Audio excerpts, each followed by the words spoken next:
وصحبہ اجمعین اما بعد۔ کتاب الفوائد، امام ابن القیم رحمہ اللہ کی عظیم الشان محنت، عظیم الشان تالیف، عظیم الشان کتاب، جس میں انہوں نے طرح طرح کے فوائد جمع کر دیے ہیں۔ تو اس وقت جو فائدہ ہم پڑھ رہے ہیں اس میں امام ابن القیم رحمہ اللہ نے یہ بتایا ہے کہ القرآن کلام اللہ، قرآن اللہ کا کلام ہے، اور پھر کہتے ہیں کہ اللہ رب العزت قرآن کریم میں اپنے بندوں کے سامنے آئے ہیں، اپنے بندوں کے لیے ظاہر ہوئے ہیں، لیکن ذاتی طور پہ نہیں، صفات کے اعتبار سے، صفات کے اعتبار سے اللہ نے اپنے آپ کو ظاہر کیا ہے۔ اللہ تعالیٰ لوگوں کے سامنے آئے ہیں اپنی صفات کے اعتبار سے۔ پھر انہوں نے دو طرح کی صفات ذکر کی، ایک اللہ رب العزت کی وہ صفات جنہیں جلالی صفات کہا جاتا ہے، جن صفات کے بارے میں جان کر دلوں میں اللہ کا خوف پیدا ہوتا ہے، اللہ کی تعظیم پیدا ہوتی ہے۔ اور دوسرے نمبر پہ جمالی صفات، یعنی کہ وہ صفات جن کو پڑھنے کے بعد دل میں اللہ کی محبت پیدا ہوتی ہے، اور جو کچھ اللہ کے پاس ہے اسے لینے کا، اسے حاصل کرنے کا شوق پیدا ہوتا ہے۔ یہ دونوں چیزیں ہم پڑھ چکے ہیں گزشتہ درس میں، اور جب انہوں نے تذکرہ کیا تھا جمالی صفات کا تو آخر میں ایک شعر بھی ذکر کیا تھا متنبی کا کہ یراد من القلب نسیانکم وتأبى الطباع والناقل، کہ دل سے یہ مطالبہ کیا جاتا ہے کہ وہ تم کو بھول جائے، یعنی کہ میرے دل سے یہ مطالبہ کیا جاتا ہے کہ میں تم کو بھول جاؤں۔ لوگ چاہتے ہیں کہ میں اپنے دل سے تمہاری محبت نکال دوں، وتأبى الطباع والناقل، لیکن تمہاری محبت میری طبیعت کا حصہ بن چکی ہے، تو اس لیے طبیعتیں جو ہیں وہ انکار کر دیتی ہیں علی الناقل، اس کے سامنے جو نقل کرنے والا ہوتا ہے، جو مطالبہ کرنے والا ہوتا ہے۔ تو یہ محبت رہتی ہے، طبیعت کا حصہ بن چکی ہے، یہ کوئی تکلف نہیں ہے بلکہ طبیعت ہے۔ اس گفتگو کے بعد آج کا درس شروع ہوتا ہے، اور امام صاحب فرماتے ہیں کہ وَإِذَا تَجَلَّى بِصِفَاتِ الرَّحْمَةِ وَالْبِرِّ وَاللُّطْفِ وَالْإِحْسَانِ انبعثت قوة الرجاء من العبد وانبسط عمله وقوی طمعه۔ اور جب وہ ظاہر ہوتا ہے، تجلی، وہ ظاہر ہوتا ہے کون؟ اللہ رب العزت۔ جب اللہ رب العزت ظاہر ہوتا ہے بصفات رحمتی، رحمت والی صفات کے ساتھ، والبر، بر جو ہے یہ اللہ کی صفات میں سے ایک صفت ہے، اور اسی میں سے اللہ کا نام ہے البر۔ آپ نے سنا ہوگا کئی لوگوں کا نام کیا ہوتا ہے؟ عبد البر، اور امام ابن عبد البر، اردو کے لحاظ سے کہیں تو عبد البر، اور عربی کے لحاظ سے کہیں تو عبد البر، اس لیے وہ ذرا تو بہرحال، تو البر کا معنی کیا ہوتا ہے؟ احسان کرنا، احسان کرنا، نیکی کرنا، احسان کرنا۔ اللہ تعالیٰ فرماتے ہیں سورہ طور میں آیت نمبر 28 میں 28 میں انہ هو البر الرحیم۔ تو اللہ تعالیٰ بندوں کے سامنے آتے ہیں رحمت والی صفات کے ساتھ، ان کے اللہ تعالیٰ کا پتہ چلتا ہے کہ اللہ تعالیٰ رحمت کرنے والے ہیں۔ مثال کے طور پہ اللہ تعالیٰ فرماتے ہیں بسم اللہ الرحمن الرحیم، تو الرحمن الرحیم سے پتہ چلا کہ اللہ تعالیٰ بہت رحمت کرنے والے ہیں۔ اور ایسی البر، اس صفت کا پتہ ہے، یعنی کہ لطف کے ویسے تو دو معنی ہوتے ہیں۔ لطیف اللہ کا نام ہے، الا یعلم من خلق وهو اللطیف الخبیر، کیا وہ نہیں جانتا جو خالق ہے، جبکہ وہ لطیف بھی ہے، خبیر بھی ہے۔ خبیر باخبر، لطیف جی علماء کرام میرے ساتھ ہیں۔ لطف کا پہلا معنی کیا ہوا پھر؟ یہ کہ نہیں، وہ تو لطیف کا معنی ہوا، لطف کا معنی کیا ہوا؟ باریک سے باریک اشیاء کا علم رکھنا، علم ہونا۔ اور لطف کا دوسرا معنی ہوتا ہے احسان کرنا۔ تو یہاں پہ یہی معنی مراد ہے احسان کرنے کا، اور پھر آگے لفظ احسان الگ سے بھی آ گیا ہے، تو ان سب کے معنی قریب قریب ہیں، البر، اللطف، الاحسان۔ تو اللہ تعالیٰ بندوں کے ساتھ احسان کرنے والے ہیں، اس میں کوئی شک و شبہ نہیں ہے۔ تو یہاں پہ امام صاحب فرما رہے ہیں کہ اللہ تعالیٰ کی جب ہمیں صفت رحمت کا پتہ چلتا ہے، صفت لطف اور احسان اور بر کا پتہ چلتا ہے، تو دل میں ایک امید پیدا ہو جاتی ہے۔ اللہ تعالیٰ مہربان ہے، رحمتیں کرنے والا ہے، تو اس سے دل میں کیا پیدا ہوتی ہے؟ ایک امید پیدا ہوتی ہے۔ یہ کہنا چاہتے ہیں امام صاحب کہ جب وہ ظاہر ہوتا ہے رحمت اور احسان اور لطف و احسان کی صفات کے ساتھ انبعاثت، تو ظاہر ہوتی ہے، پیدا ہوتی ہے قوت الرجاء من العبد، بندے کی طرف سے امید کی قوت، وانبسط عملہ، اور اس کی امید کشادہ ہو جاتی ہے، پھیل جاتی ہے، وقوی طمعہ، اور اس کی لالچ، اس کا حرص جو ہے وہ بڑھ جاتا ہے۔ لالچ کس میں؟ اللہ تعالیٰ میں، کہ اللہ تعالیٰ میرے اوپر مہربانی کریں گے، اللہ تعالیٰ میرے اوپر احسان کریں گے، اللہ مجھے معاف کر دیں گے، یہ امیدیں دل میں پیدا ہوتی ہیں۔ وَصَارَ إِلَىٰ رَبِّهِ، اور بندہ اپنے رب کی طرف چل پڑتا ہے۔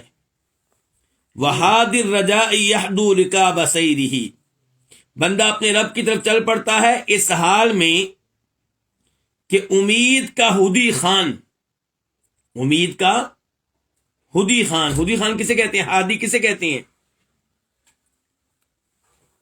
کیوں جی علماء کرام، آپ کو پتا ہے کہ عرب لوگ جو ہیں ان کا اونٹوں کے ساتھ بڑا گہرا تعلق ہے، تو جب وہ اونٹوں پہ سفر کیا کرتے تھے یا کرتے ہیں، تب قافلے میں کوئی نہ کوئی ایسا آدمی ہوتا ہے جسے اونٹوں کی رفتار بڑھانے کا طریقہ آتا ہے۔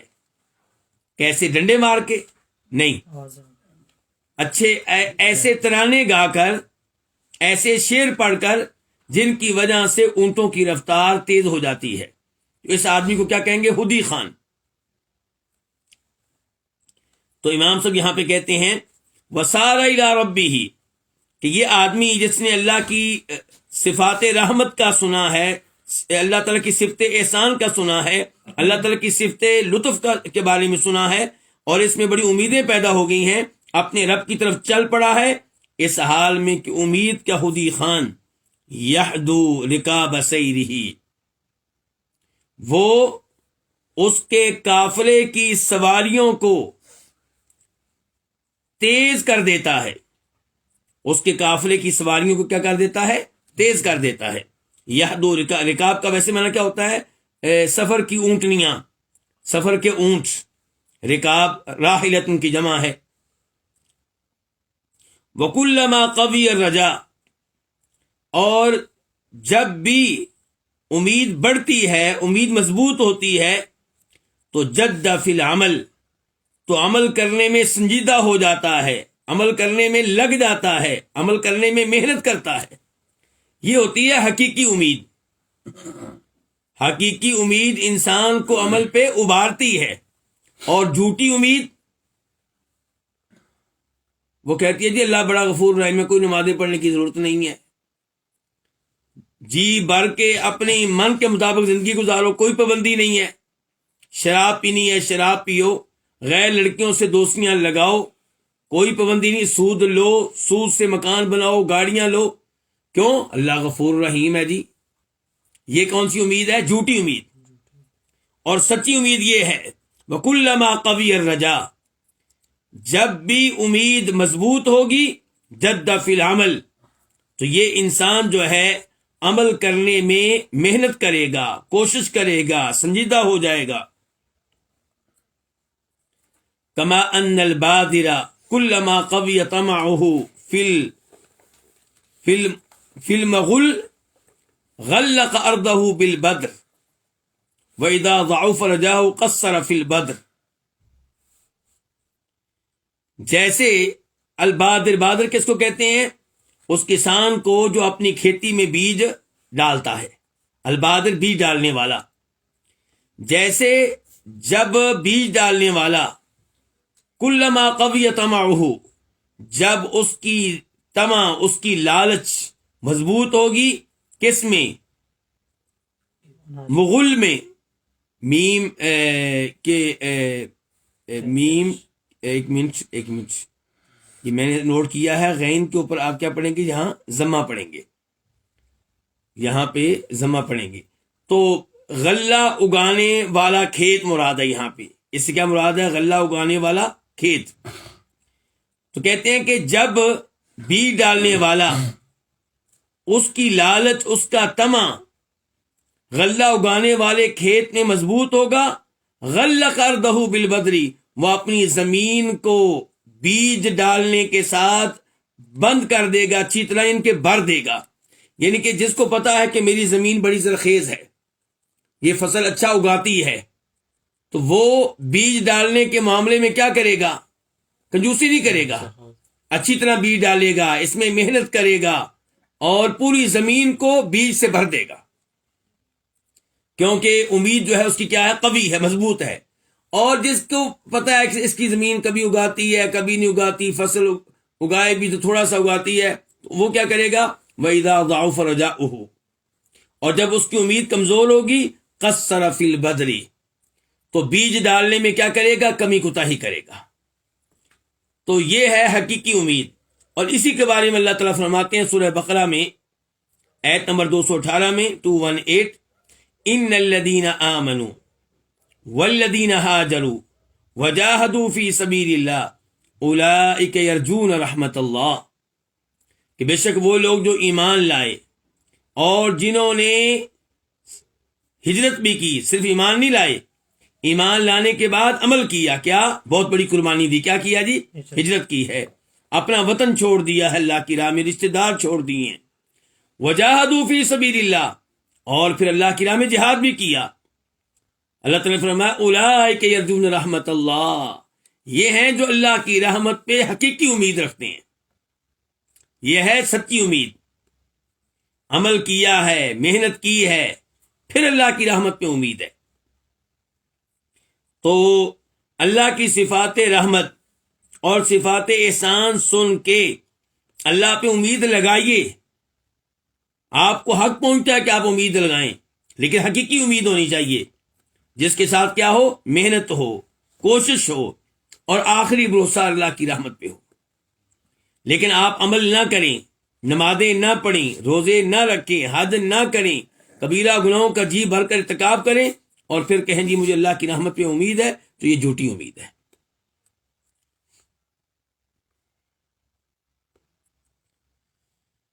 اس کے بعد فرماتے ہیں امام صاحب وَإِذَا تَجَلَّى بِصِفَاتِ الْعَدْلِ وَالْإِنْتِقَامِ وَالْغَضَبِ وَالسَّخَطِ وَالْعُقُوبَةِ انقمعت النفس الامارہ، اور جب تجلی وہ ظاہر ہوتا ہے، کون؟ اللہ تعالیٰ۔ اللہ تعالیٰ جب ظاہر ہوتا ہے، جب سامنے آتا ہے، کس حیثیت سے؟ بصفات العدل، عدل والی صفات کے ساتھ، انتقام والی صفات کے ساتھ، غضب اور ناراضگی اور سزا دینے والی صفات کے ساتھ، تو کیا ہوتا ہے؟ انقمعت النفس الامارہ، تو وہ نفس جو برائی کا حکم دینے والا ہے، انقمعت، یہ ذلیل و رسوا ہو جاتا ہے، یہ چھپ جاتا ہے۔ پہلے کیا تھا؟ اللہ تعالیٰ ہمارے سامنے آئے، ہمارے لیے ظاہر ہوئے، کس پہلو کے ساتھ؟ کن صفات کے ساتھ؟ رحمت والی صفات، احسان والی صفات۔ اور اب اللہ تعالیٰ ہمارے سامنے آئے ہیں کن صفات کے ساتھ؟ عدل۔ اللہ تعالیٰ عدل کرنے والے ہیں۔ کیا اللہ کے ناموں میں سے کوئی نام عدل بھی ہے؟ نہیں، ایسا نہیں ہے، اللہ کے نام عدل نہیں ہے، اللہ کے نام منتقم نہیں ہے، لیکن یہ اللہ کی صفات میں سے ہیں۔ عدل کے بارے میں مثال کے طور پہ حدیث ہے بخاری شریف کی، نمبر ہے 3150 3150۔ جب نبی علیہ الصلوۃ والسلام نے لوگوں میں مال تقسیم کیا، اور ان لوگوں میں آپ نے زیادہ تر مال رکھا جو نئے نئے مسلمان ہوئے تھے، اور جو پرانے مسلمان تھے، انصاری تھے، مدینہ والے تھے، ان کو آپ نے مال نہیں دیا۔ تو ایک آدمی نے اس پہ اعتراض کیا کہ یہ جو تقسیم آپ نے کی ہے، اس تقسیم کے پیچھے اللہ کی رضا نہیں ہے۔ تو نبی علیہ الصلوۃ والسلام نے کہا تھا فَمَن يَعْدِلْ إِذَا لَمْ يَعْدِلِ اللَّهُ وَرَسُولُهُ، کہ کون عدل سے کام لے گا جب اللہ کے رسول عدل و انصاف نہیں کریں گے تو، یعنی کہ عدل وہی ہے جو اللہ نے کیا، عدل وہی ہے جو اللہ کے رسول نے کیا۔ یہ میزان ہے کہ جو اللہ کے رسول نے کیا یقین رکھیے یہی عدل ہے۔ اگر اللہ کے رسول کے پاس عدل نہیں تو پھر کس کے پاس عدل ملے گا؟ تو اللہ تعالیٰ جب کسی قوم کو سزا دیتے ہیں وہ اللہ تعالیٰ کا احسان ہوتا ہے کہ اللہ کا عدل ہوتا ہے؟ وہ اللہ تعالیٰ کا عدل ہوتا ہے۔ تو عدل جو ہے یہ صفت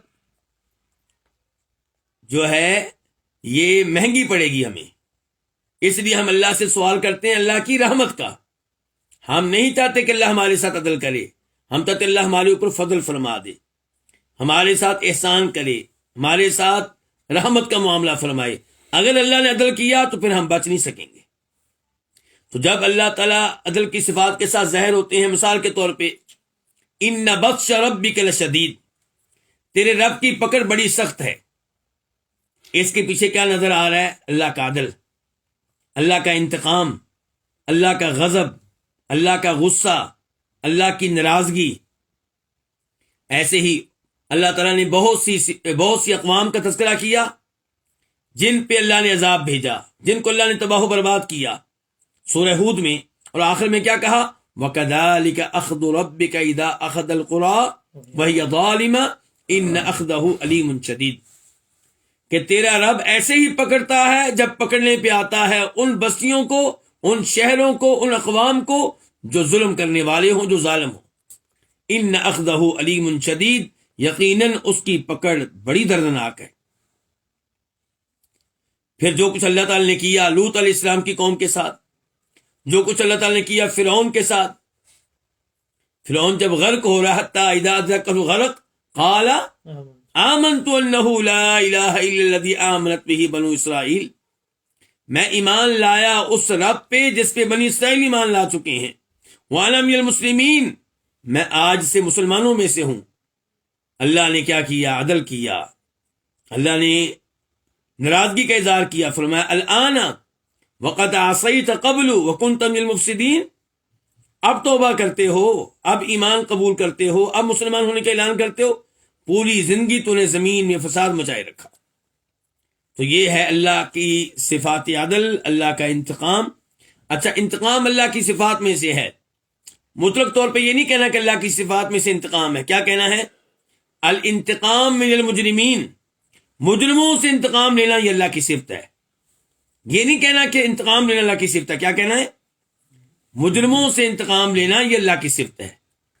انا من المجرمین منتقمون، اللہ تعالیٰ فرماتے ہیں کہ بے شک ہم مجرم لوگوں سے انتقام لینے والے ہیں۔ یہ سورہ سجدہ ہے، آیت نمبر 22 والغضب، غضب کی طرف آ جائیں، سورہ ممتحنہ آیت نمبر 13، اللہ تعالیٰ فرماتے ہیں یا ایھا الذین آمنوا، اے ایمان والو، لا تتولوا قوما غضب اللہ علیہم، ان لوگوں کو دوست نہ بناؤ جن پہ اللہ کا غضب نازل ہوا، جن پہ اللہ ناراض ہوا۔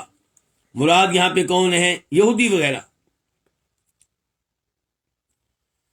تو اب دیکھیں کہ جب اللہ تعالیٰ ظاہر ہوتے ہیں عدل والی صفات کے ساتھ، عدل، انتقام، غضب، ناراضگی، سزا والی صفات کے ساتھ، تو انقمعت النفس الامارہ، تو برائی کا حکم دینے والا نفس ڈر جاتا ہے، چھپ جاتا ہے، ذلیل و رسوا ہو جاتا ہے۔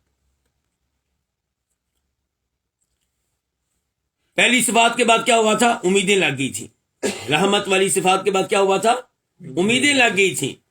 اور یہ جب آیتیں ہم پڑھتے ہیں قرآن میں، جب اللہ تعالیٰ کی ان صفات کے بارے میں پڑھتے ہیں، پھر برائی کا حکم دینے والا نفس جو ہے یہ چھپ جاتا ہے۔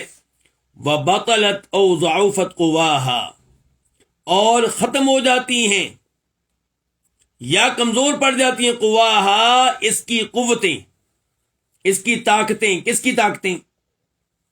نفس امارہ کی، اس نفس کی جو برائی کا حکم دینے والا ہے، اس کی طاقتیں جو ہے یا بالکل ختم ہو جاتی ہیں یا کمزور پڑ جاتی ہیں۔ کون سی طاقتیں اس کی؟ جی وضاحت آ گئی، من الشہوۃ والغضب واللہو واللعب والحرص علی المحرمات، یہ ہے نفس امارہ کی طاقتیں، یعنی کہ وہ نفس جو برائی کا حکم دینے والا ہے اس کی طاقت کیا ہے؟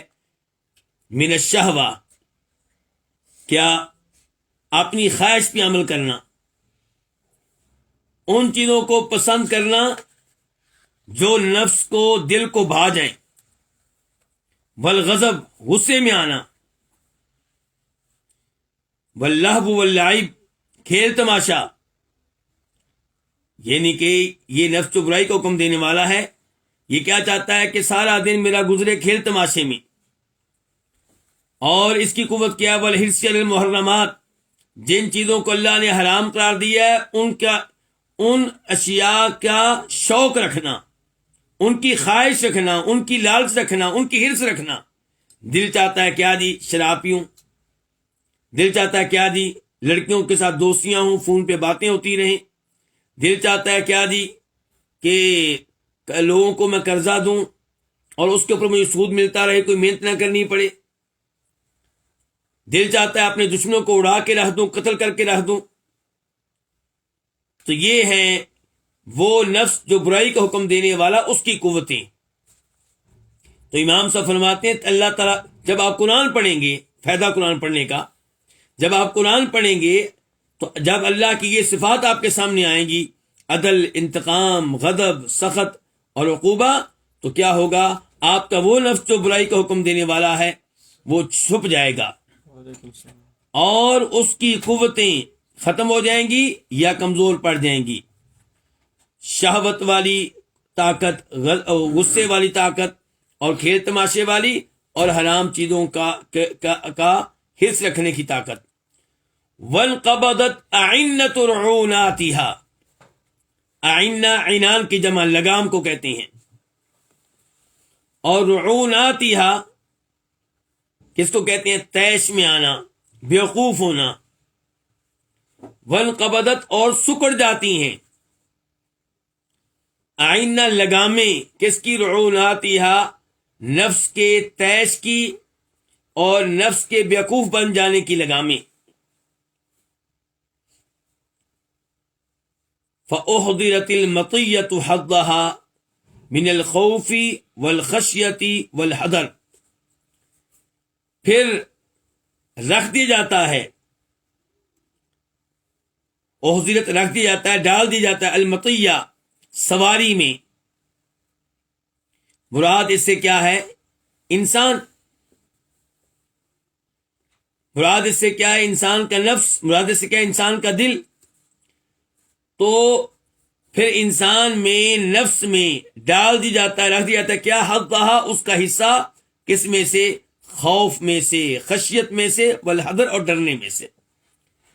یعنی کہ یہ صفات، اللہ کی ان صفات کے مطالعہ کرنے کا، ان صفات کو پڑھنے کا کیا فائدہ ہوا؟ کہ آپ کی گناہ کرنے کی خواہشات دب گئیں، اور اس کی جگہ پہ دل میں کیا پیدا ہو گیا؟ رب کا خوف، رب کی خشیت۔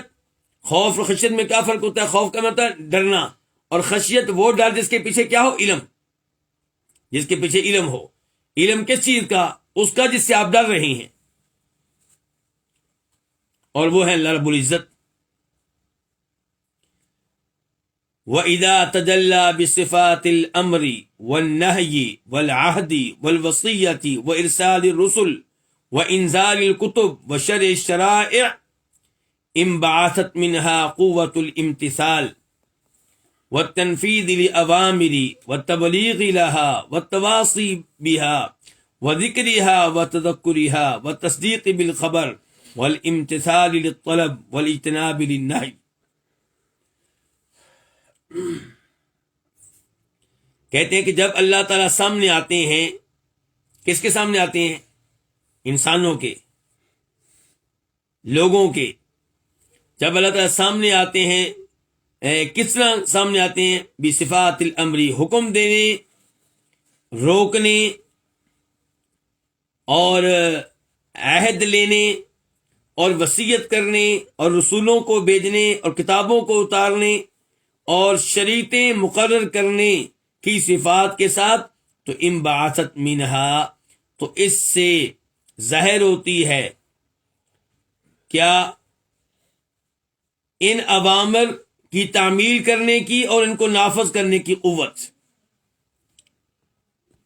اچھا جی، اللہ کی صفات میں سے یہ بھی ہے اللہ حکم دیتا ہے، مثال کے طور پہ وَأَقِیمُوا الصَّلَاةَ، نماز قائم کرو، وَآتُوا الزَّکَاةَ، زکوٰۃ دو۔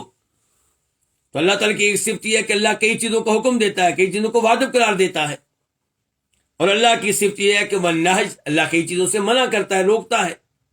مثال کے طور پہ وَلَا تَقْرَبُوا الزِّنَا، زنا کے قریب نہ جاؤ۔ مثال کے طور پہ انما ینہاکم اللہ عن الذین قاتلوکم فی الدین واخرجوکم من دیارکم وظاہروا علی اخراجکم ان تولوہم، کہ اللہ تمہیں منع کرتا ہے ان لوگوں سے دوستیاں لگانے سے، ان لوگوں سے محبت کی پینگیں بڑھانے سے۔ کون سے لوگ؟ جنہوں نے تم سے لڑائیاں لڑی اور جنہوں نے تمہیں تمہارے وطن سے نکالنے کے معاملے میں ایک دوسرے کی مدد کی، تو اللہ تعالیٰ تمہیں ان سے دوستیاں لگانے سے منع کرتا ہے۔ یہاں پہ الفاظ کیا ہے؟ منع، انما ینہاکم۔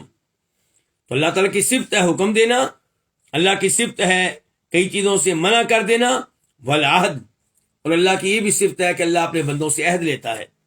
وَإِذْ أَخَذْنَا مِيثَاقَ بنی اسرائیل لا تعبدون الا اللہ وبالوالدین احسانا، سورہ بقرہ پہلا سپارہ، کہ ہم نے عہد لیا تھا بنی اسرائیل سے۔ کیا عہد لیا تھا؟ کہ تم نہیں عبادت کرو گے مگر کس کی؟ اللہ کی، اور والدین کے ساتھ کیا کرو گے؟ حسن سلوک کرو گے۔ ایسے ہی اللہ تعالیٰ وصیت کرتا ہے۔ جی ہاں، قل تعالوا اتل ما حرم ربکم علیکم الا تشرکوا به شیئا وبالوالدین احسانا ولا تقتلوا اولادکم من املاق نحن نرزقکم وإیاہم ولا تقربوا الفواحش۔ آخر میں کیا کہا؟ ذالکم وصاکم بہ۔ اللہ تعالیٰ کہتے ہیں کہ یہ میری وصیت ہے تمہارے لیے، کیا کہ شرک نہیں کرنا، والدین کے ساتھ اس نے سلوک کرنا ہے، بے حیائی کے قریب بھی نہیں جانا، یتیموں کا مال نہیں کھانا، یہ سب اللہ نے کہا کہ یہ میری وصیتیں ہیں تمہارے لیے۔ تو اللہ تعالیٰ کی صفات میں سے یہ بھی ہے کہ اللہ وصیت کرتا ہے، اور اللہ تعالیٰ کی صفات میں سے یہ بھی کہ اللہ رسول بھیجتا ہے۔ وَلَقَدْ بَعَثْنَا فِي كُلِّ أُمَّةٍ رَسُولًا، اور اللہ تعالیٰ کتابیں نازل کرتا ہے۔ قرآن کس نے نازل کیا؟ تورات، انجیل، یہ اللہ کی صفت ہے کہ اللہ نے نازل کی کتابیں۔ شریعتیں کس نے دی؟ لِكُلٍّ جَعَلْنَا مِنكُمْ شِرْعَةً وَمِنْهَاجًا، ہر ایک کو اللہ تعالیٰ نے، ہر قوم کو اللہ نے شریعت دی ہے۔ تو کہنے کا مطلب یہ ہے کہ اللہ کی صفات میں سے یہ بھی ہے کہ اللہ حکم دیتا ہے کئی چیزوں کا، کئی چیزوں سے روکتا ہے، کئی چیزوں کے بارے میں عہد لیتا ہے، کئی چیزوں کی وصیت کرتا ہے، رسول بھیجتا ہے، کتابیں اتارتا ہے، شریعتیں مقرر کرتا ہے۔ تو یہ ساری باتیں سن کر کیا ہوتا ہے؟ جب قرآن میں آپ یہ سب کچھ پڑھتی ہیں تو کیا فائدہ ہوتا ہے؟ انبعثت منہا قوت الامتثال، اس سے قوت ظاہر ہوتی ہے، قوت پیدا ہوتی ہے۔ کس کی؟ الامتثال و تنفیذ لأوامرہ، اللہ کے اوامر، اللہ کے احکام، اللہ کے آرڈرز کی تعمیل کرنا اور ان کو نافذ کرنا۔ الامتثال تعمیل کرنا، تنفیذ ان کو نافذ کرنا، وتبلیغ لہا، اور ان کو پہنچانا۔ کن کو پہنچانا؟ اللہ کے اوامر کو کن تک؟ دوسرے لوگوں تک۔ یہ قرآن پڑھنے کا فائدہ۔ والتواصی بہا، اور ان کے بارے میں ایک دوسرے کو وصیت کرنا۔ کیا؟ آپ کا جو بھائی، جو بیٹا، جو رشتہ دار، بیگم، والدین کمزور نظر آئے اللہ کے اوامر کو اپنانے میں، ان پہ عمل کرنے میں، آپ ان کو وصیت کریں گے۔ بھئی آپ آج کل فجر کی نماز میں مسجد میں نظر نہیں آتے، کیا ہوا؟ خیریت تو ہے؟ آپ نے زکوٰۃ دی ہے اس سال؟ یا آپ نے حج نہیں کیا، اتنا اللہ نے آپ کو مال دیا ہوا ہے؟ یہ کیا ہو رہی ہے؟ وصیت ہو رہی ہے۔ تو یہ فائدہ ہے قرآن پڑھنے کا، یہ فائدہ ہے اللہ کی صفات جو قرآن میں آئی ہیں ان کا مطالعہ کرنے کا۔ وَذِكْرِهَا وَتَذَكُّرِهَا، اور کون سی قوت پیدا ہوتی ہے؟ قوت پیدا ہوتی ہے ذکریہ، ان کا تذکرہ کرنے کی۔ کن کا تذکرہ کرنے کی؟ اللہ کے اوامر کا تذکرہ کرنے کی قوت پیدا ہوتی ہے۔ وَتَذَكُّرِهَا، اور ان کو یاد رکھنے کی قوت پیدا ہوتی ہے۔ وَالتَّصْدِيقِ بِالْخَبَرِ، اور اللہ تعالیٰ نے جو خبریں دی ہیں ان کی تصدیق کرنے کی قوت پیدا ہوتی ہے۔ اللہ نے بتایا کہ میں نے آدم کو پیدا کیا تھا علیہ السلام، ان سے ان کی زوجہ کو پیدا کیا تھا، ان کو جنت میں جگہ دی تھی، جنت سے پھر نکالے گئے تھے، شیطان نے سجدہ نہیں کیا تھا، فرشتوں نے سجدہ کیا تھا۔ یہ خبریں کون دے رہا؟ اللہ تعالیٰ۔ لوط علیہ السلام کی قوم کے ساتھ یہ ہوا، نوح علیہ السلام کی قوم کے ساتھ یہ ہوا، یہ خبریں کون دے رہا؟ اللہ تعالیٰ۔ قیامت قائم ہوگی، وہ پہلے تھی ماضی کی خبریں، اب مستقبل کی۔ قیامت قائم ہوگی تو لوگوں کا یہ حال ہوگا، لوگ ایسے بھاگ رہے ہوں گے ایک دوسرے کی، کسی کو دوسرے کی خبر نہیں ہوگی، کسی کو ہوش نہیں ہوگا۔ تو یہ ساری خبریں قرآن دیتا ہے۔ تو انسان میں کیا پیدا ہوتی ہے؟ وہ تصدیق کی بالخبری، ان اخبار کی تصدیق کرنے کی، ان پہ ایمان لانے کی قوت پیدا ہوتی ہے۔ اور کون سی قوت پیدا ہوتی ہے جی؟ والامتثال للطلب۔ اچھا، اب قرآن میں 3 چیزیں آئی ہیں، قرآن کو پڑھ کے دیکھیں تو اس میں کتنی چیزیں ملیں گی؟ 3۔ نمبر 1 اخبار، خبریں، واقعات ماضی کے، حال کے یا مستقبل کے۔ حال کے کیسے؟ مثلا بدر کی لڑائی، احد کی لڑائی، یہ اسی زمانے میں ہوئے جب قرآن نازل ہو رہا تھا۔ اور مستقبل کی خبریں قیامت کی مثال کے طور پہ، یا قرآن میں آپ کو کیا ملیں گے؟ آرڈر، طلب، یہ کرو یہ کرو یہ کرو، یہ بھی واجب یہ بھی واجب۔ یا قرآن میں آپ کو کیا ملے گی؟ نہیں، کہ یہ بھی منع ہے، یہ بھی حرام ہے، یہ بھی ممنوع ہے، اس کے قریب بھی نہیں جا سکتے۔ تو کہتے ہیں قرآن پڑھنے سے پھر کیا ہوگا؟ وہ تصدیق بالخبر، آپ میں قوت پیدا ہوگی اخبار کی تصدیق کرنے کی، ان پہ ایمان لانے کی، اور والامتثال للطلب، اور جو اللہ تعالیٰ نے طلب کیا ہے اس کی تعمیل کرنے کی، والاجتناب للنہی، اور جن چیزوں سے اللہ نے منع کیا ہے ان سے دور رہنے کی، ان سے اجتناب کرنے کی قوت پیدا ہوگی۔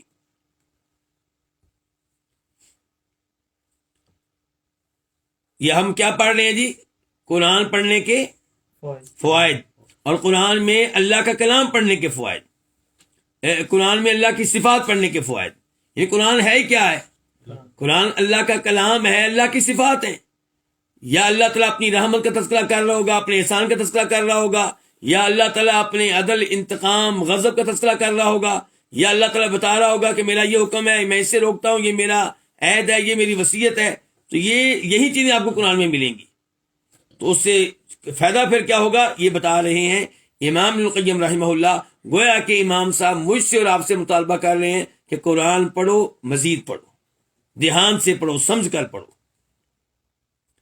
وَإِذَا تَجَلَّى بِصِفَاتِ السَّمْعِ وَالْبَصَرِ وَالْعِلْمِ انبعث من العبد قوت الحیاء، اور جب اللہ تعالیٰ تجلی ظاہر ہوتے ہیں، سامنے آتے ہیں، سننے، دیکھنے، علم رکھنے کی صفات کے ساتھ، تو انبعث من العبد، تو بندے سے ظاہر ہوتی ہے، بندے میں پیدا ہوتی ہے حیا کی قوت، شرمانے کی قوت۔ قرآن پڑھیں گے تو اللہ تعالیٰ بار بار بتائیں گے کہ میں تمہاری ایک ایک بات کو سنتا ہوں۔ قد سمع اللہ قول التی تجادلک فی زوجہا، اللہ تعالیٰ نے تو اس عورت کا کلام بھی سن لیا جو سیدہ عائشہ کے گھر میں موجود تھی۔ سیدہ عائشہ کو اس کی باتیں سمجھ نہیں آ رہی تھی، اور سیدہ عائشہ کہتی ہیں پاک ہے وہ ذات جس نے عرش کے اوپر سے اس عورت کی باتیں سن لی، اور میں اپنے گھر میں رہ کر اس کی گنگناہٹ سن رہی تھی، باتوں کی سمجھ مجھے نہیں آ رہی تھی، اللہ نے سن لی۔ جب آپ یہ پڑھتے ہیں کہ اللہ ہر چیز کو سنتا ہے، ہر آواز کو سنتا ہے، تو پھر بندہ شرماتا ہے کہ اگر میں نے گناہ کی بات کی تو اللہ تو یہ بھی سن رہا ہوگا، اگر میں کسی کے ساتھ بیہودہ گفتگو کروں گا، بے حیائی پہ مشتمل گفتگو کروں گا تو اللہ تو یہ بھی سنتا ہے، اور اگر میں کسی کو گالیاں دے رہا ہوں، کسی کی غیبت کر رہا ہوں، کسی پہ تہمت لگا رہا ہوں، اچھا اللہ یہ بھی سنتا ہے۔ تو حیا پیدا ہوتی ہے، شرم آتی ہے انسان کو اللہ تعالیٰ سے۔ والبصر، اور قرآن میں اللہ کی صفات سے پتہ چلتا ہے کہ اللہ ایک ایک چیز کو دیکھ رہا ہے، اس سے کوئی بھی چیز مخفی اور پوشیدہ نہیں ہے۔ ان اللہ لا يخفى علیہ شیء فی الارض ولا فی السماء، والعلم، اللہ ایک چیز کو جانتا ہے۔ ان اللہ کان علیکم رقیبا، اللہ تم پہ نگہبان ہے، تمہارا نگران ہے۔ تو جب یہ سب کچھ آپ پڑھتے ہیں تو انبعث من العبد قوت الحیاء، تو بندے سے ظاہر ہوتی ہے، بندے میں پیدا ہوتی ہے حیا کی قوت۔ فیستحیی ربا، چنانچہ اپنے رب سے وہ حیا کرتا ہے. کس بات سے حیا کرتا ہے، شرماتا ہے؟ شرماتا ہے اس بات سے کہ ان یراہ، کہ اللہ تعالیٰ اس کو دیکھے، علی ما یکرہ، اس حالت پہ جس حالت کو وہ ناپسند کرتا ہے. کہ اللہ تعالیٰ بندے کو دیکھے اس عمل پہ، وہ حرکت کرتے ہوئے جس حرکت کو اللہ ناپسند کرتا ہے. او یسمع منہ ما یکرہ، یا اللہ تعالیٰ اس بندے سے سنے وہ الفاظ، وہ اقوال، وہ جملے، وہ کلام جس کو اللہ ناپسند کرتا ہے. پھر انسان کو گندے شعر پڑھتے ہوئے، گانے گاتے ہوئے شرم آتی ہے، اور کہ میرا اللہ میری گفتگو سن رہا ہے. او یخفی فی سریرتہ ما یمقتہ علیہ، یا وہ شرماتا ہے اس بات سے بھی کہ یخفی، وہ چھپا کے رکھے، فی سریرتہ، اپنے دل میں، اپنے باطن میں، ما، وہ چیزیں جن پہ اللہ اس پہ ناراض ہوتا ہے. جن چیزوں سے اللہ بندے پہ ناراض ہو جاتا ہے، بندہ پھر چاہتا ہے کہ میں یہ چیزیں دل سے نکال دوں، ورنہ اللہ کو تو پتہ ہے. فتبقى حرکاتہ واقوالہ وخواطرہ موزونۃ بمیزان الشرعی. اب فائدہ کیا ہوا جی یہ صفات پڑھنے کا؟ فائدہ یہ ہوا کہ انسان کی حرکتیں، انسان کے اقوال و خواطر، انسان کے خیالات کیا ہوتے ہیں؟ وہ شریعت کے ترازو میں تلے ہوئے ہوتے ہیں. پھر سوچ سمجھ کر بولتا ہے، سوچ سمجھ کر کوئی عمل کرتا ہے، اور سوچ سمجھ کر اپنے دل میں کسی چیز کو بطور عقیدہ رکھتا ہے، ورنہ گندے خیالات کو جلدی سے دل سے نکال دیتا ہے. غیر محملۃ ولا مرسلۃ تحت حکم الطبیعۃ والہوا. انسان کی پھر حرکتیں، انسان کے اقوال، انسان کے خیالات شریعت کے ترازو میں تلے ہوئے ہوتے ہیں، اور وہ نہیں چھوڑے گئے ہوتے طبیعت اور خواہشات نفس کے حکم کے نیچے. یعنی کہ یہ نہیں ہوتا کہ جی میرے دل نے چاہا اور میں نے کہہ دیا، میرے دل میں آیا اور میں نے تھپڑ جڑ دیا، میرے دل میں میرا موڈ تھا میں نے شراب پی لی جی. طبیعت، موڈ وغیرہ، مزاج نہیں. پھر انسان کا ایک ایک قول تلا ہوا ہوتا ہے. وہ دیکھتا ہے کہ میں یہ بات کروں یا نہ کروں، یہ کام کروں یا نہ کروں، میں یہ جاب اختیار کروں یا نہ کروں، میں یہ علم سیکھوں یا نہ سیکھوں، میں اس کو دوست بناؤں یا نہ بناؤں، میں یہاں پہ رشتہ کروں یا نہ کروں. پھر انسان یہ نہیں کہتا کہ میرے من میں آیا، میرے مزاج میں آیا، میرے دل میں آیا اور میں نے کر لیا جی. پھر یہ نعرہ نہیں لگتا کہ میرا جسم میری مرضی، پھر یہ نعرہ نہیں لگتا. وَإِذَا تَجَلَّى بِصِفَاتِ الْكِفَایَةِ وَالْحَسْبِ وَالْقِيَامِ بِمَصَالِحِ الْعِبَادِ، اور جب تجلی وہ ظاہر ہوتا ہے، کون؟ اللہ رب العزت. بصفات الکفایتی، کفایت کرنے کی صفات کے ساتھ. کیا مطلب جی؟ اللہ تعالیٰ فرماتے ہیں الیس اللہ بکاف عبدا، کیا اللہ تعالیٰ اپنے بندے کے لیے کافی نہیں ہے؟ اور اللہ تعالیٰ فرماتے ہیں یا ایھا النبی حسبک اللہ ومن اتبعک من المؤمنین، سورہ انفال، کہ اے نبی علیہ الصلوۃ والسلام، اللہ تعالیٰ آپ کے لیے بھی کافی ہے، اور جو آپ کے مومن پیروکار ہیں اللہ ان کے لیے بھی کافی ہے. انسان جب قرآن میں پڑھتا ہے کہ وَمَن يَتَوَکَّلْ عَلَى اللَّهِ فَهُوَ حَسْبُهُ، جو اللہ پہ توکل کرے اللہ اس کے لیے کافی ہے. انسان قرآن میں پڑھتا ہے حسبنا اللہ ونعم الوکیل، کہ نبی علیہ الصلوۃ والسلام اور آپ کے ساتھیوں نے کہا تھا احد کی لڑائی کے بعد جب پتہ چلا دشمن پھر سے حملہ کرنے آ رہا ہے کہ ہمارے لیے اللہ ہی کافی ہے اور بہترین کارساز ہے. تو یہ اللہ تعالیٰ قرآن میں سامنے آ رہے ہیں ہمارے کون سی صفات کے ساتھ؟ کافی ہو جانے کی صفات کے ساتھ، کہ اللہ کافی ہے اپنے بندوں کے لیے. والحسبی، اس کا بھی وہی معنی ہے کافی ہو جانا. والقیام بمصالح العباد، بندوں کی مسلطوں کا بیڑا اٹھا لینا. والقیام بمصالح العباد، بندوں کی مسلطوں کا بیڑا اٹھا لینا، یعنی کہ ہماری ایک ایک مصلحت اس کی ذمہ داری کس نے اٹھائی ہوئی ہے؟ اللہ نے. ہمیں پانی دینے والا وہ، ہمیں کھانا دینے والا وہ، لباس دینے والا وہ، ہماری ایک ایک مصلحت، ایک ایک منفعت کی ذمہ داری اللہ نے اٹھائی ہوئی ہے۔ وَسَوْقِ أَرْزَاقِهِمْ إِلَيْهِ، اور ان کا رزق ان تک پہنچا دینا۔ سو کا معنی ہم یہاں پہ کیا کریں گے؟ پہنچانا۔ لفظی معنی کیا ہوتا ہے؟ ہنکانا۔ وَمَا مِن دَابَّةٍ فِي الْأَرْضِ إِلَّا عَلَى اللَّهِ رِزْقُهَا، ہر ایک کا رزق اللہ رب العزت کے ذمے ہے۔ تو یہ اللہ کی صفات ہمیں معلوم ہوتی ہیں کس سے؟ قرآن پڑھنے سے۔ وَدَفْعِ الْمَصَائِبِ عَنْهُمْ، اور ان سے آنے والے مصائب کو دور کر دینا۔ مصیبتیں دور کرنے والا کون ہے جی؟ وَإِن يَمْسَسْكَ اللَّهُ بِضُرٍّ فَلَا كَاشِفَ لَهُ إِلَّا هُوَ، اگر اللہ تعالیٰ کوئی تکلیف پہنچائیں، کوئی مصیبت لے کر آئیں تو اسے دور کرنے والا اللہ کے علاوہ کوئی نہیں ہے۔ وَنَصْرِهِ لِأَوْلِيَائِهِ، اور اللہ تعالیٰ کی یہ بھی صفت ہے کہ اللہ اپنے اولیاء کی کیا کرتا ہے؟ مدد کرتا ہے۔ وَحِمَایَتِهِ لَهُمْ، اور اللہ تعالیٰ ان کی حفاظت کرتا ہے۔ حمایہ، حفاظت کرنا۔ کن کی حفاظت کرتا ہے؟ اپنے اولیاء کی، اپنے ولیوں کی، اپنے دوستوں کی، اپنے مومن بندوں کی۔ وَمَعِيَّتِهِ الْخَاصَّةِ لَهُمْ، اور اللہ تعالیٰ ان کے ساتھ ہوتا ہے عمومی طور پہ نہیں بلکہ خاص طور پہ۔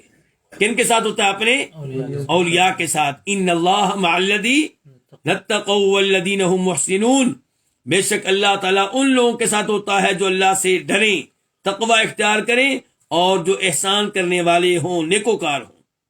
اور کبھی اللہ تعالیٰ فرماتے ہیں سورہ توبہ میں لا تحزن ان اللہ معنا، کہ نبی علیہ الصلوۃ والسلام بقول قرآن کے ابو بکر صدیق رضی اللہ عنہ سے کہہ رہے ہیں کہ ابو بکر پریشان نہیں ہونا، ٹینشن نہیں لینی، غم نہ کرو، اللہ ہمارے ساتھ ہے۔ تو یہ کون سی میت ہے؟ میت خاصہ، ان کے اللہ ہمارے ساتھ ہے، ان کے ساتھ نہیں ہے۔ کن کے ساتھ؟ ہمارے دشمنوں کے ساتھ۔ اور موسیٰ علیہ السلام نے کیا کہا تھا؟ کلا ان معی ربی سیہدین، جب موسیٰ علیہ السلام بنی اسرائیل کو لے کر نکلے فرعون کی غلامی سے نجات دلانے کے لیے، اور آگے آئے تو آگے سمندر، پیچھے مڑ کے دیکھا تو فرعون اور اس کا عظیم الشان لشکر کثیر تعداد میں، تو بنی اسرائیل کو، اسرائیلیوں کو موت نظر آ رہی ہے، آگے سے بھی اور پیچھے سے بھی۔ کہنے لگے موسیٰ ہم پھنس گئے، اب کیا بنے گا؟ موسیٰ علیہ السلام نے کہا تھا ڈرنا نہیں ہے، ٹینشن نہیں لینی، ان معی ربی، بے شک میرا رب میرے ساتھ ہے، ان کے فرعون کے ساتھ نہیں ہے۔ تو یہ میت کون سی ہوئی؟ خاصہ۔ تو جب آپ قرآن کریم میں اللہ کی یہ صفات پڑھتے ہیں کہ اللہ تعالیٰ کافی ہے، اللہ بندوں کی مسلطوں کی ذمہ داری اٹھائے ہوئے ہے، اللہ ان کا رزق ان تک پہنچاتا ہے، اللہ مصیبتیں ان سے دور کرتا ہے، اللہ اپنے اولیاء کی مدد کرتا ہے، اللہ تعالیٰ اپنے ولیوں کی حفاظت کرتا ہے، اللہ خاص طور پہ ان کے ساتھ ہوتا ہے، تو انبعثت من العبد قوت التوکل علیہ، تو بندے سے ظاہر ہوتی ہے، بندے میں پیدا ہوتی ہے کیا؟ اللہ پہ توکل کرنے کی قوت۔ پھر انسان چاہتا ہے بھئی میں ایسے رب پہ توکل کروں، جب اللہ کافی ہے، سب کچھ دینے والا اللہ ہے، مصیبتیں دور کرنے والا اللہ ہے، رزق اس کے ہاتھ میں ہے، تو مجھے کیا ضرورت پڑی ہے کسی اور پہ توکل اور بھروسہ کرنے کی؟ مجھے اللہ پہ توکل کرنا چاہیے۔ تو بندے میں اللہ پہ توکل کرنے کی قوت پیدا ہوتی ہے۔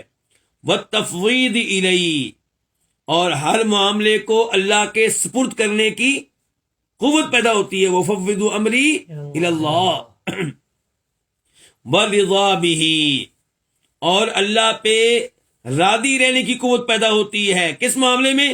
فی کل ما یجریہ علی عبدہ، ہر اس معاملے میں جس کو اللہ تعالیٰ اپنے بندے پہ جاری کرتا ہے۔ پھر مصیبت آئے تو بندہ اس پہ بھی راضی ہے۔ وَيُقِيمُهُ فِيهِ، تو اللہ پہ راضی رہنے کی قوت پیدا ہوتی ہے ہر اس معاملے میں جس کو اللہ تعالیٰ بندے پہ جاری کرتا ہے، اور جس میں اللہ بندے کو رکھتا ہے۔ مما یرضی بہ ہوا سبحانہ، ان امور میں سے جن پہ اللہ راضی ہوتا ہے۔ والتوکل، آگے تھوڑی سی وضاحت کرتے ہیں امام صاحب کہ توکل کہتے کس کو ہیں، وضاحت کس چیز کی کرنے لگے ہیں؟ توکل کہتے کس کو ہیں؟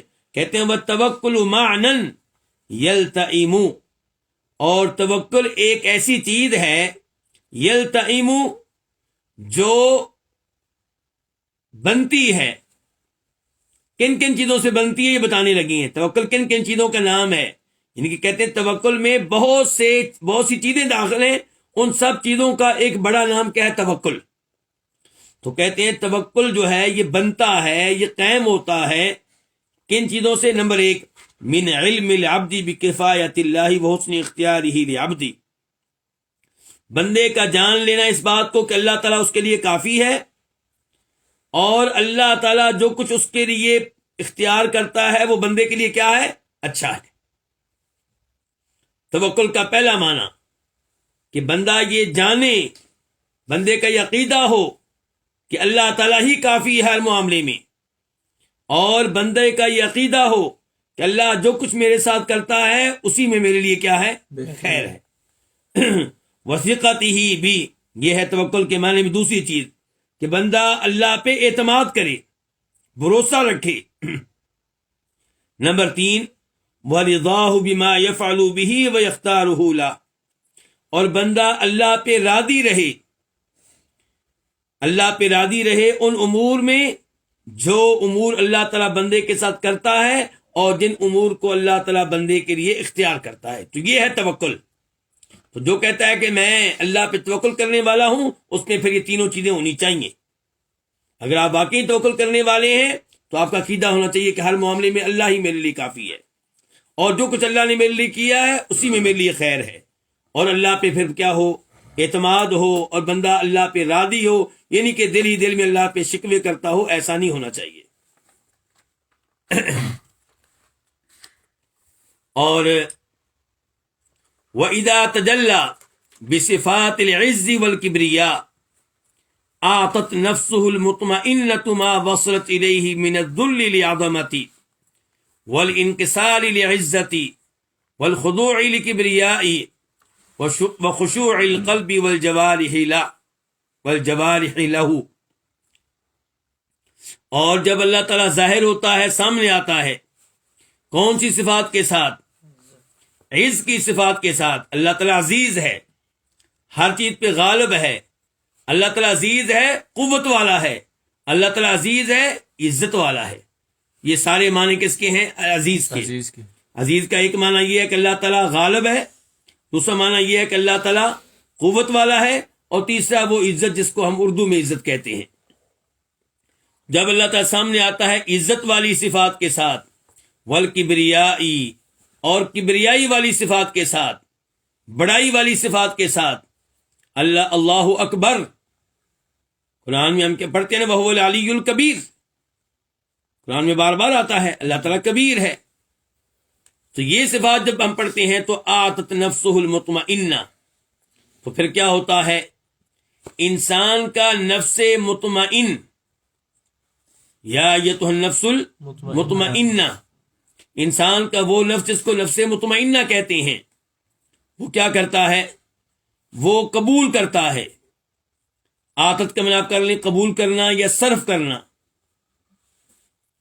تو انسان کا نفس مطمئنہ صرف کرتا ہے ما وصلت الیہ من الذل لعظمتہ، وہ صرف کرتا ہے، وہ قبول کرتا ہے اس ذل کو. ذل سے مراد کیا ہے؟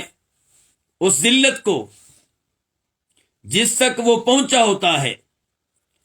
وہ ذلت کس کے لیے؟ اللہ کی عظمت کے سامنے. اللہ کی عظمت کے سامنے اپنی ذلت کو، اپنی عاجزی کو وہ کیا کرتا ہے؟ وہ قبول کرتا ہے. والانکسار لعزتہ، اور اس کے غلبے کے سامنے انکساری کو قبول کرتا ہے. والخضوع لکبریائہ، اور اللہ کی کبریائی، اللہ کی بڑائی کے سامنے جھک جانے کو قبول کرتا ہے.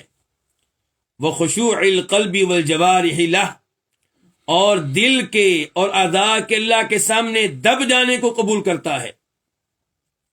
فتعلوہ السکینۃ والوقار، تو پھر بندے پہ چھا جاتی ہے، بندے پہ غالب آ جاتی ہے کیا؟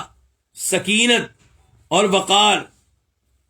کہاں پہ سکینت، کہاں پہ وقار؟ فی قلبہ، اس کے دل میں، ولسانی، اور اس کی زبان پہ، وجوارحی اس کے اعضاء میں، وسمتی اس کی حیت میں، اس کی حالت میں، وَيَذْهَبُ طَيْشُهُ وَطَوْقُهُ وَحِدَّتُهُ اور غائب ہو جاتی ہے، چلی جاتی ہے، غائب ہو جاتا ہے طیشو اس کا طیش، وَطَوْقُهُ اور اس میں جو پایا جاتا ہے جلدی پن جو اس میں پایا جاتا ہے، وحدت تو اس کی تیزی طبیعت میں جو پائی جاتی ہے، یہ چیزیں جو ہوتی ہیں یہ کیا ہو جاتی ہیں؟ غائب ہو جاتی ہیں۔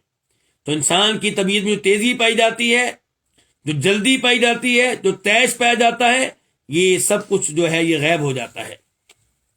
اور آخر میں پھر امام صاحب خلاصہ بتانے لگے ہیں، وہ ہم آئندہ درس میں پڑھیں گے، لیکن اس کا آغاز کر دیں کہ کہتے ہیں وَجِمَاعُ ذَلِكَ، کہتے ہیں اس سب کا خلاصہ یہ ہے، جو پیچھے ہم نے پڑھا ہے سب کا خلاصہ یہ ہے کہ انہ سبحانہ یتعرف الی العبد بصفات الہیتہ تارۃ وبصفات ربوبیتہ تارۃ، کہ اللہ تعالی بندوں کے سامنے متعارف ہوتا ہے، اللہ تعالی بندوں کو اپنی پہچان کراتا ہے، کبھی اپنی ان صفات کے ساتھ جن کا تعلق الوہیت سے ہے، عبادت سے ہے، اور کبھی ان صفات کے ساتھ جن کا تعلق ربوبیت سے ہے۔ یہ موضوع انشاءاللہ ہم آئندہ درس میں مکمل کریں گے۔ اللہ رب العزت سے دعا ہے کہ اللہ تعالی ہمیں قرآن حکیم کا صحیح معنوں میں مطالعہ کرنے کی اور اسے سمجھنے کی توفیق عنایت فرمائے، اور اپنی صفات پہ غور و خوض کرنے کی توفیق عنایت فرمائے۔ وآخر دعوانا الحمدللہ رب العالمین۔